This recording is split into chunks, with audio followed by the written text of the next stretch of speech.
And what I want to do under the words here is just highlight how to use words to bring about correction. Because quite honestly, you really don't need to spank very much, especially if you start early and are consistent. But let me give you 4 ways to use your words to bring about correction. Way number 1 is say no firmly. All right? Say no firmly. Has this ever played out in your house? Mom, there's a few of us that want to go to this movie. You know the movie. You've seen the clip on it. It's R-rated. You know the girl she wants to go with.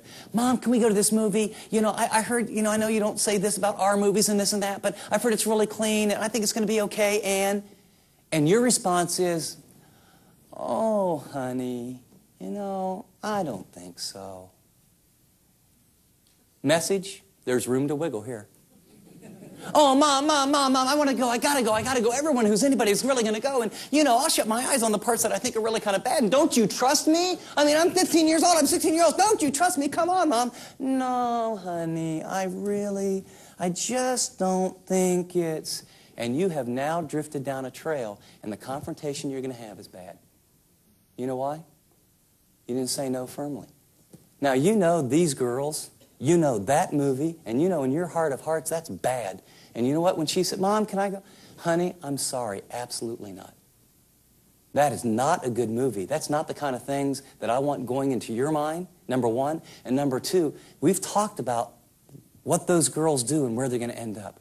Oh, Mom, I don't understand why. Honey, I'm glad you asked that. Come over and sit down, okay? And you sit down with her and you say, look, sweetheart, I love you very much. I know there's a lot of pressure. I know it might mean a lot to you. But here, and you sit down and you read a passage or 2, maybe Proverbs 13:20.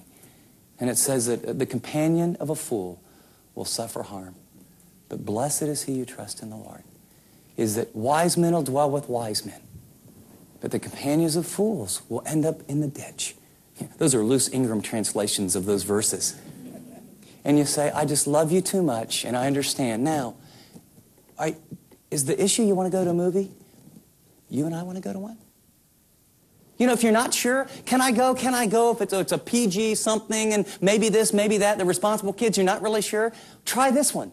Can I go? You know what? I don't know. I need to pray about it. I don't feel good about it, but I do want to trust you. So let me do a little more research. And if you're a 2-parent family, let me talk to your dad. And then, you know, here's a great one. She's 15. Honey, I'll tell you what. Would you take some time between now and tomorrow and you pray about it? I would like what God would say to you. Let the string out on the kite, right? Why should you be the bad person all the time? Do you think this is a good movie? What's in it? Why don't you ask the Lord? What do you think he would have you do? I've had a number of occasions. I've done that with my kids, and I was leaning toward, well, you know, they're pretty responsible, and I think and they've come back and said, you know, Dad, I don't think the Lord wants me to go. I'm going, all right.